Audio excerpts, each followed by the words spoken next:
Macro macrocytic. तो वो microcytic anaemia का एक आइडेंटिफिकेशन होती है कि एनीमिया माइक्रोसाइटिक है, मैक्रोसाइटिक है। तो इसके बाद हम देखें कि जब एक्यूट ब्लड लॉस होता है, जो एक और फैक्टर है वो मैं आप से शेयर करता चलूँ कि जब एक्यूट ब्लड लॉस होता है उसमें कुछ हार्मोन सिक्रीट होते हैं जिसको एड्रिनर्जिक हार्मोन्स कहते हैं। वो हार्मोन जिस तरह के नॉर एपिनेफ्रीन होता है, डोपामीन होता है, वो हार्मोन क्या करते हैं, वो हमारे ब्लड में दो तरह के पोल्स होते हैं। एक को कहते हैं सेंट्रल पोल,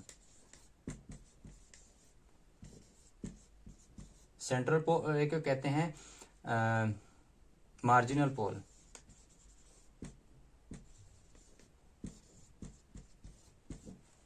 मार्जिनल पोल का बुक में जिक्र किया गया है कि मार्जिनल पोल से वो हार्मोन्स, एड्रिनर्जिक हार्मोन्स मार्जिनल पोल से रेटिकुलोसाइट्स हैं उनको ब्लड में शिफ्ट करते हैं, वो ब्लड में आते हैं। पोल्स, सेंट्रल पोल्स और मार्जिनल पोल्स में क्या फर्क है? जो सेंट्रल पोल्स होते हैं वो बड़ी ब्लड वेसल्स में होते हैं, हमारे बड़ी ब्लड वेसल्स में ये पोल होते हैं। यहाँ पर आरबीसीज जो होते हैं वो स्टोर होते हैं, आरबीसीज के जो प्रीमेच्योर सेल्स हैं वो स्टोर होते हैं। जब जिस तरह के एनीमिया हो गया, एक्यूट ब्लड लॉस हो गया, क्रोनिक ब्लड लॉस हो गया, या कोई भी एनीमिक कंडीशन होती है, तो उसमें यहाँ से इन पोल से जो स्टोर प्रीमेच्योर आरबीसीज हैं वो स्क्रीट होना शुरू हो जाते हैं।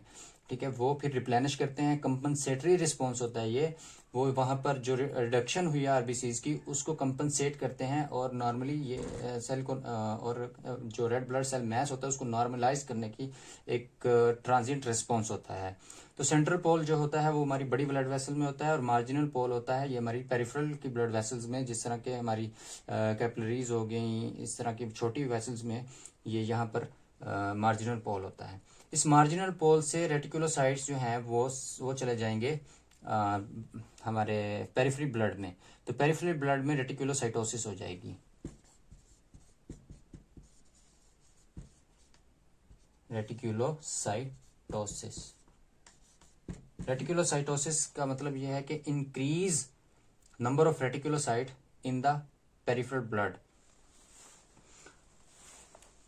और इसके बाद एक और फैक्टर है जो मैं आपसे डिस्कस करूं, वो ये है कि इस तरह जो एक्यूट ब्लड लॉस होता है ये इस चीज़ पर भी डिपेंड करता है कि ब्लड लॉस कितना हुआ है, और दूसरी बात कि ये इंटरनल ब्लड लॉस है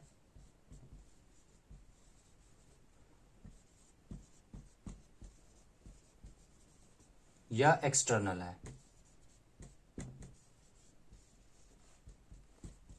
इंटरनल है या एक्सटर्नल है? इंटरनल में ये है कि बाज़ दफ़ा में ये होता है कि हमें दरवाजे में हमारी उंगली आती है, या फिर किसी भी चेयर पर बैठते हुए हमारी वहाँ पे चूंटी कटती है, तो वहाँ पर एक क्लॉट बन जाता है ब्लड, जिसको हम ब्रूज कहते हैं। वहाँ पर इस तरह की जो ब्लीडिंग, इस तरह की जो ब्लड लॉस होता है इसको कहते हैं इंटरनल ब्लड लॉस। इसमें ये होता है कि मैक्रोफेजेस वहाँ पर मौजूद होते हैं, जिस एरिया पर हमारे ब्लड लॉस हुआ है वहाँ पर मैक्रोफेजेस उस रेड ब्लड सेल को इंगल्फ करेंगे, उनसे फैगोसाइटोसिस करवाएंगे, और वो रेड ब्लड सेल्स में से आयरन को रिटेन करेंगे, आयरन निकाल लेंगे, और इस तरह से जो आयरन की कमी है वो ब्लड में, वो इस तरह से बॉडी में आयरन की कमी नहीं होती।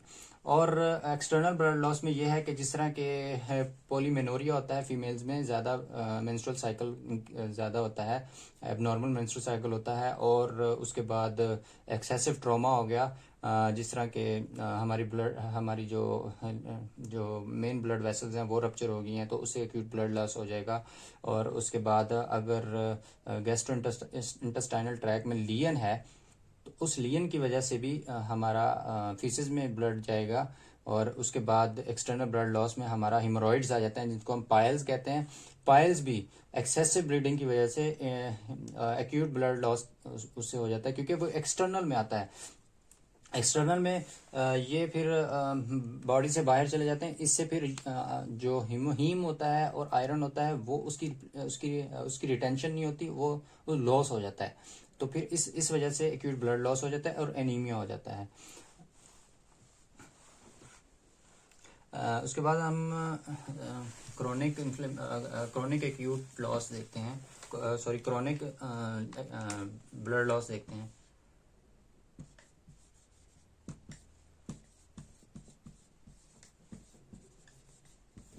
क्रोनिक क्रोनिक ब्लड लॉस में विटामिन डेफिशिएंसीज आती हैं, B12 की डेफिशिएंसी आती है, तो उसमें ये क्रोनिक ब्लड लॉस होता है। इसको हम लेटर डिस्कस करेंगे। अब हम देखते हैं हीमोलाइटिक एनीमिया।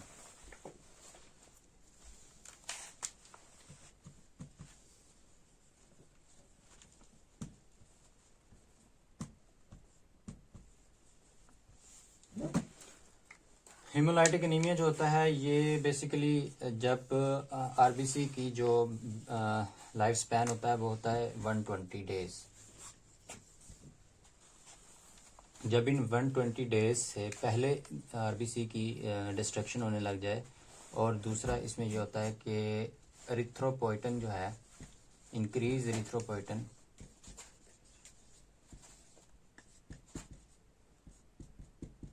एरिथ्रोपोइटन ज़्यादा हो जाए ब्लड में, और उसके बाद जो ब्लड सेल्स की डिस्ट्रक्शन के दौरान जो प्रोडक्ट्स बनते हैं वो प्रोडक्ट्स ज़्यादा हैं, इंक्रीज प्रोडक्ट्स, जिस तरह के आयरन, और उसके बाद हीम बिलिरुबिन में तब्दील हो जाता है, और आयरन हीमोसिडरोसिस बनाता है, जिसको हम बाद में देखेंगे। और ये 3 वजूहात हैं जिसकी वजह से ब्लड लॉस, हीमोलाइटिक एनीमिया हो जाता है। हीमोलाइटिक बेसिकली नॉर्मली ये होता है कि हमारी जो स्प्लीन है, स्प्लीन, बोन मैरो और लिम्फ नोड्स, इनमें फिजियोलॉजिकली डिस्ट्रक्शन होती है आरबीसीज की। फिजियोलॉजिकली इस तरह के जब 120 डेज का लाइफ स्पैन पूरा हो जाता है रेड ब्लड सेल्स का, तो इनमें डिस्ट्रक्शन होती है। अब ये डिस्ट्रक्शन जो होती है फिजियोलॉजिकली, ये इनकी एज डिपेंडेंट डिस्ट्रक्शन होती है कि एज पूरी हुई और डिस्ट्रक्शन हो गई। ये तो फिजियोलॉजी थी, इसमें बॉडी पर कोई भी एडवर्स या आउटवर्ड इफेक्ट नहीं होता। और उसमें दूसरा ये होता है कि जब डिस्ट्रक्शन जो है प्रीमेच्योर होने लग जाए, आरबीसीज की प्रीमेच्योर डिस्ट्रक्शन होने लग जाए, और इस डिस्ट्रक्शन में नॉर्मल रेंज से नीचे रेड ब्लड सेल का मैस चला जाए, तो इसको हम कहते हैं हीमोलाइटिक एनीमिया हो गया। हीमोलाइटिक एनीमिया में 2 तरह के हीमोलाइसिस होती है। एक तो होती है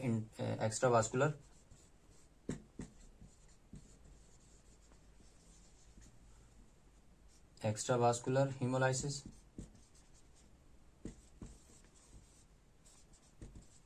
और दूसरी होती है इंट्रावास्कुलर।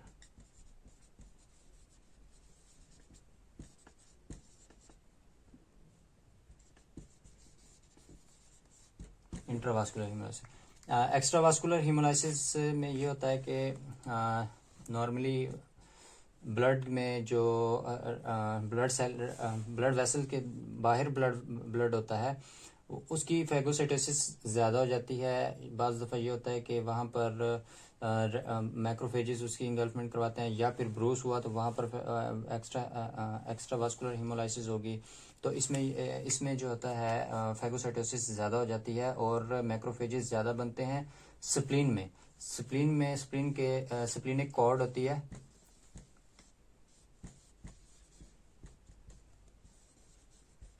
स्प्लीनिक कॉर्ड में रेड ब्लड सेल ज़्यादा हो जाते हैं, जहाँ पर रेड ब्लड सेल की डिस्ट्रक्शन ज़्यादा हो जाती है, और वहाँ पर मैक्रोफेजेस भी ज़्यादा बनने लग जाते हैं।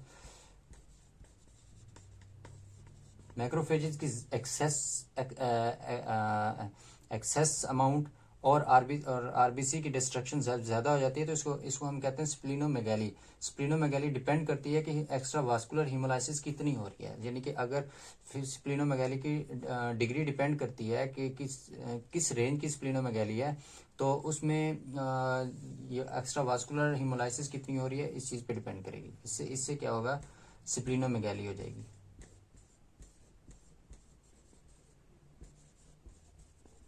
स्प्लीन की इनलार्जमेंट हो जाएगी।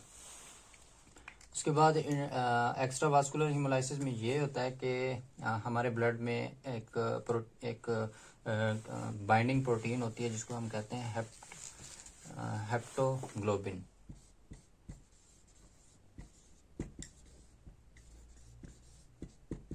हेप्टोग्लोबिन और ये अल्फा 2 ग्लोबिन प्रोटीन होती है। अल्फा टू ग्लोबिन प्रोटीन होती है। और ये हेप्टोग्लोबिन प्रोटीन हमारे सर्कुलेशन में होती है और इसका काम ये होता है कि ये जो फ्री हीमोग्लोबिन है उसको हेप्टोग्लोबिन वो फ्री हीमोग्लोबिन वो इस हेप्टोग्लोबिन के साथ अटैच होती है और फ्री हीमोग्लोबिन और हेप्टोग्लोबिन कॉम्प्लेक्स बनाते हैं। ये कॉम्प्लेक्स बनाते हैं। ये हेप्टोग्लोबिन हीमोग्लोबिन की यूरिन में सिक्रीशन नहीं होने देती, इस तरह के हीमोग्लोबिनूरिया नहीं होने देती। यानी कि इसमें एक्स्ट्रा वास्कुलर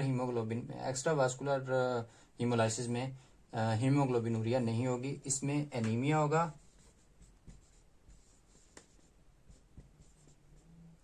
इसके बाद इसमें स्प्लीनोमेगैली होगी,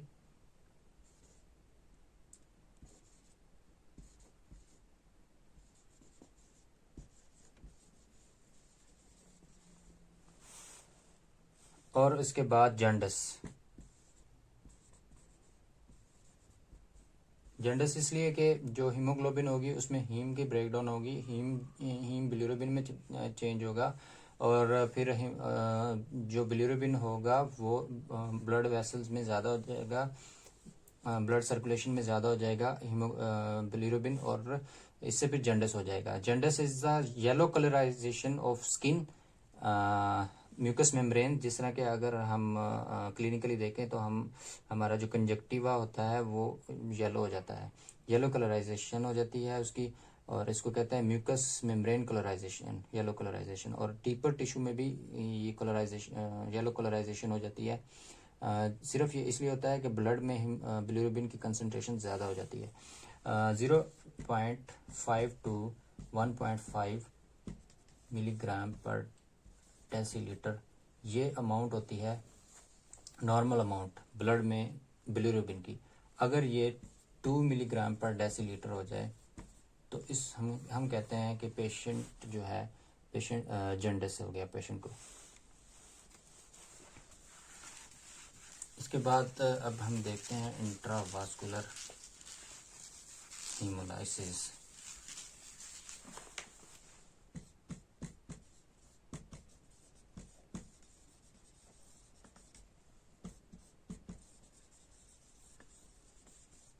इंट्रावास्कुलर हीमोलाइसिस वास्कुलर सिस्टम के अंदर जो हीमोलाइसिस हो रही है उसको कहते हैं इंट्रावास्कुलर हीमोलाइसिस। और इसमें एक तो मैकेनिकल इंजरी, क्या कौन कौन से काजेज होते हैं जो इंट्रावास्कुलर हीमोलाइसिस करवाते हैं। इसमें पहला आता है मैकेनिकल इंजरी। मैकेनिकल इंजरी में ये होता है कि लॉन्ग स्टैंडिंग रनिंग है, अगर बहुत ज़्यादा रनिंग होती है तो इसमें भी मैकेनिकल इंजरी होती है, इंट्रावास्कुलर हीमोलाइसिस हो जाता है। और या फिर मैकेनिकल हीमोलाइसिस में ये होता है कि सेल की जो स्ट्रक्चर है वो very prone to be disruption हो जाती है, और उसमें डिस्ट्रप्शन हो तो वो भी मैकेनिकल इंजरी में आता है। उसके बाद ट्रॉमा हो गया, या फिर कार्डिक वाल की वजह से डिस्ट्रक्शन होगी, जिस तरह प्रोस्थेटिक कार्डिक वाल्स होते हैं उनमें अक्सर ये होता है कि वो सॉलिड होते हैं और उससे मैकेनिकल इंजरी हो जाती है आरबीसीज की। तो दूसरा जो फैक्टर इसमें है कंप्लीमेंट एक्टिवेशन हो जाते हैं,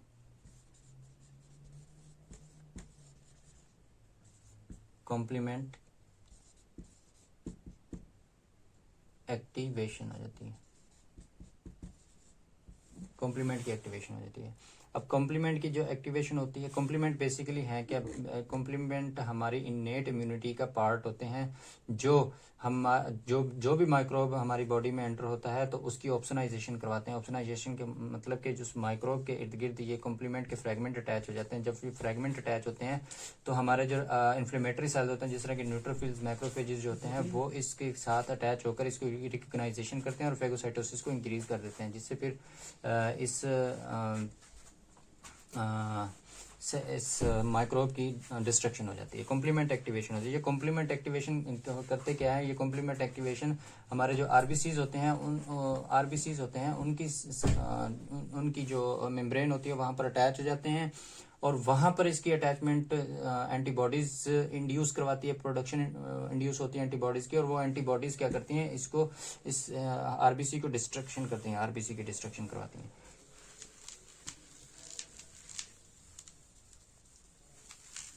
और एक और क्लोस्ट्रीडियल सेप्सिस होता है,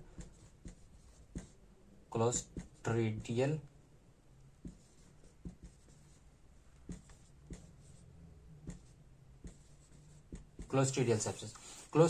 सेप्सिस जो है क्लोस्ट्रीडियल परफ्रिंजिन,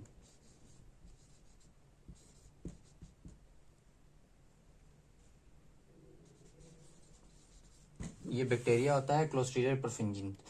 ये बैक्टीरिया क्लोस्ट्रीडियल सेप्सिस करवाता है। क्लोस्ट्रीडियल सेप्सिस ये सिफिरोसाइटोसिस भी करवाता है, ये परफ्रिंजिस सिफिरोसाइटोसिस भी करवाता है और सेप्सिस भी करवाता है। अच्छा, इसमें ये जो परफ्रिंजिन होता है ये कुछ टॉक्सिन सिक्रीट करता है और एंजाइम सिक्रीट करता है, जिस तरह के लेसिथिनेज